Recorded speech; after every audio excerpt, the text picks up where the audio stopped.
Et bonjour à tous, ravi de vous retrouver pour l'émission du mardi 20 juillet 2021. Un Bitcoin qui malheureusement passe sous ses 30 000 $. On a un Ether qui recule sous les 1800 $. Et comme vous pouvez le constater ici au niveau du top 30, on est ce matin entre moins 7 au mieux et moins 15 à moins 20% quasiment au pire. Donc ça commence à dérouler malheureusement du côté des alts. On a des contre-performances notamment sur Polkadot qui est à 10,70 $ à moins 15%. Il faudra se méfier effectivement puisque on pourrait sur un début de semaine avec le lundi mardi qui se passe comme ça dans le rouge avoir l'intégralité de cette semaine qui risque de tirer vraiment vers le bas. Le 4 heures pour l'instant se dirige tout droit vers l'ancien support qui avait été testé ici par les deux mèches, donc basiquement entre 28 800 et quasiment les 28 200-300, ça dépend des échangeurs, parfois c'est un peu plus haut, parfois c'est un peu plus bas.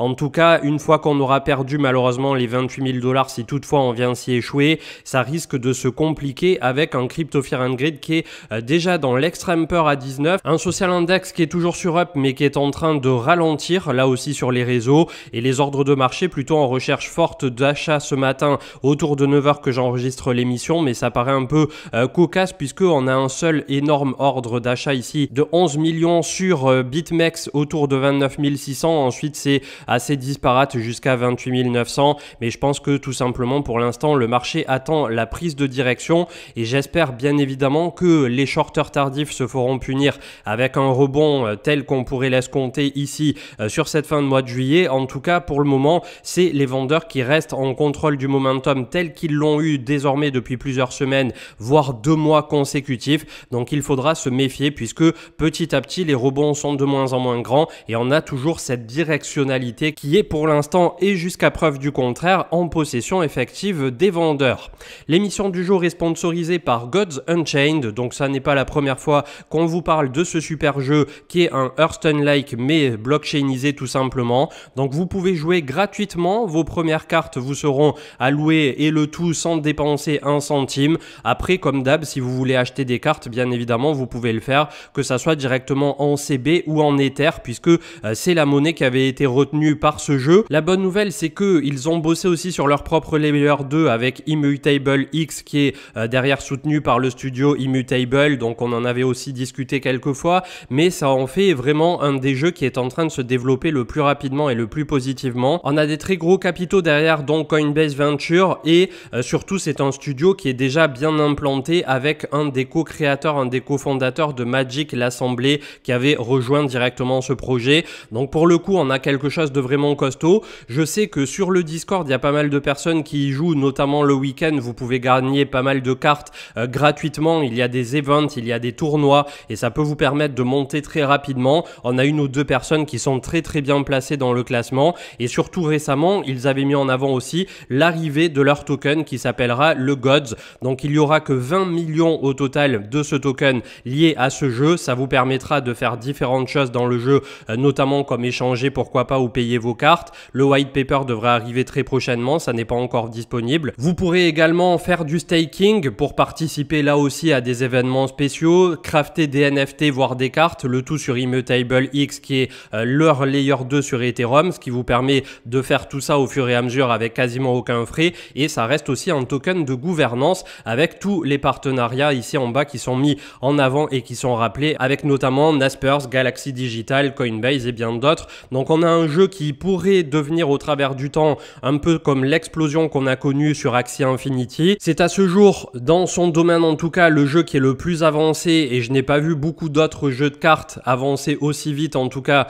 sur le côté blockchain. N'hésitez pas une fois de plus à me dire en commentaire si vous en avez vu d'autres, mais à ce jour je pense que c'est quasiment le lead sur son domaine. Donc bien évidemment que une fois qu'on sera sorti un peu de cette période morose effectivement sur le marché, je pense que ça fera partie des projets qu'il faudra tout simplement suivre. Et comme d'habitude, si vous souhaitez nous soutenir, vous avez le lien direct en description et commentaire épinglé. On attaque le fil Twitter avec TraderXO qui met en avant un plan de capitulation ou mini capitulation sur Ethereum qui pourrait revenir effectivement autour de la zone des 1700 $ ici pour faire un joli double bottom là où il avait déjà tapé précédemment. Donc je suis curieux de voir si justement à la fois le Bitcoin et à la fois Ethereum vont ralentir sur l'ancienne zone de support ou si ce coup-ci les vendeurs vont vraiment se montrer cruels et pousser beaucoup plus bas pour aller récupérer de la liquidité. En tout cas on devrait avoir notre réponse bientôt. bien assez tôt au cours de cette semaine.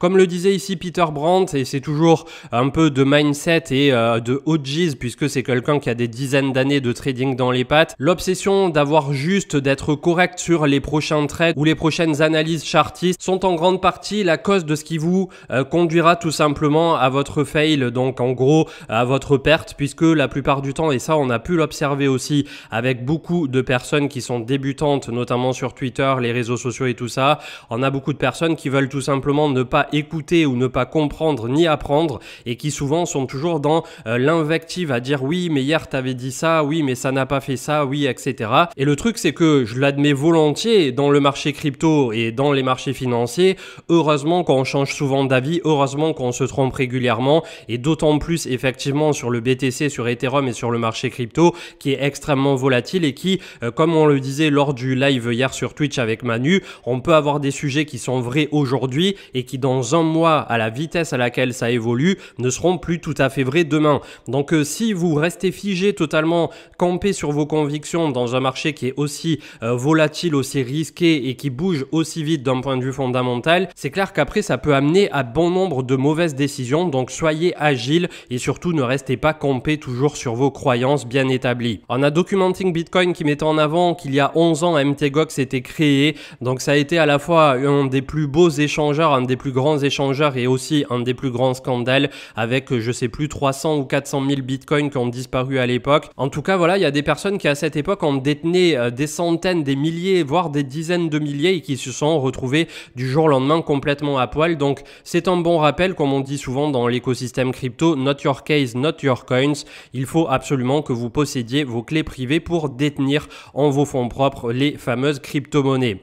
Robinhood qui pourrait se lancer sur son IPO a valorisé à hauteur de 35 milliards. Donc on va voir ce que ça va donner, mais là aussi il pourrait y avoir un petit coup à jouer du côté de la bourse américaine. On a Platizo qui nous mettait en avant cette trend ici qui pour le coup est en train d'être cassée à la baisse, donc il va falloir faire attention sur la semaine. Déjà là on est à peine mardi et on a des signaux qui sont extrêmement pessimistes, donc je suis curieux de voir comment va se passer la semaine. Et comme je vous proposais sur ce petit chart hier d'AXS Axie Infinity, entre 10 et 12 $, on aura un premier gros support cumulé au 0,68 de Fibo qui se trouve à 12,25.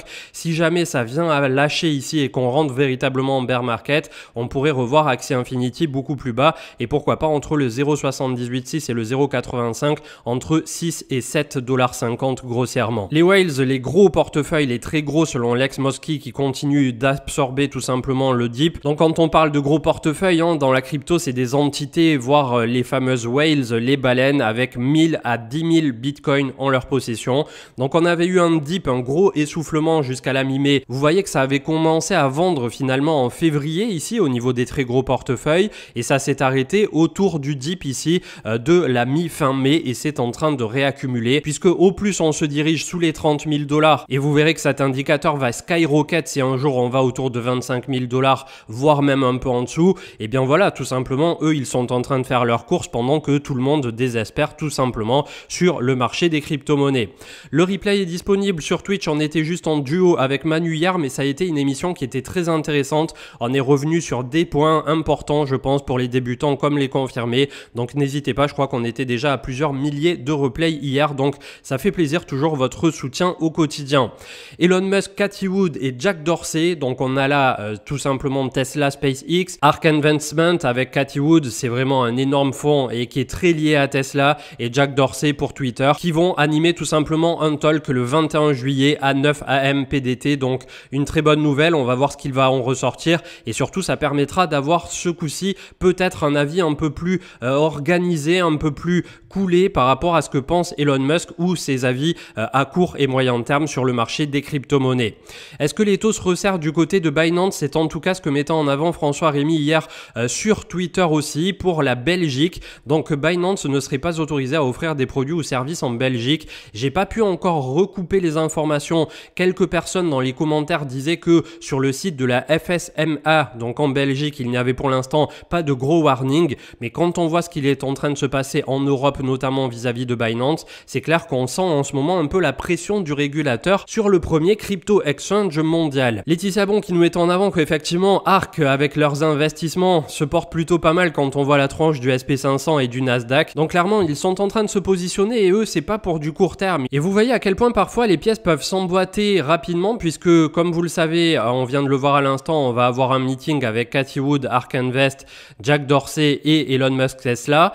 Et bizarrement, on a ARK Invest qui vient d'acheter 226 000 quasiment shares, c'est-à-dire actions de Square, le même jour qu'on vient d'avoir l'annonce donc de ce meeting. Donc vous voyez qu'il n'y a jamais rien sans rien du côté des institutionnels et que clairement il est en train de se passer quelque chose, je pense, entre ces trois entités qui pourraient découler sur vraiment du positif pour les crypto-monnaies. La difficulté de la blockchain du Bitcoin qui a chuté de 5% supplémentaire, donc normalement on devrait avoir un peu plus de mineurs qui vont revenir puisque ça va être plus facile effectivement et on trouvera les récompenses normalement un peu plus rapidement. Guy Baris qui met en avant qu'une entité qui contrôle 144 000 bitcoins et qui n'a pas touché à ses 18 wallets qui contiennent chacun exactement 8000 bitcoins depuis décembre 2018 vient d'ajouter ces 3 derniers jours environ 30 000 bitcoins pour pas loin d'1 milliard de dollars. Donc quand on parle de grosses whales, voilà, vous voyez un peu à quel chiffre on se réfère.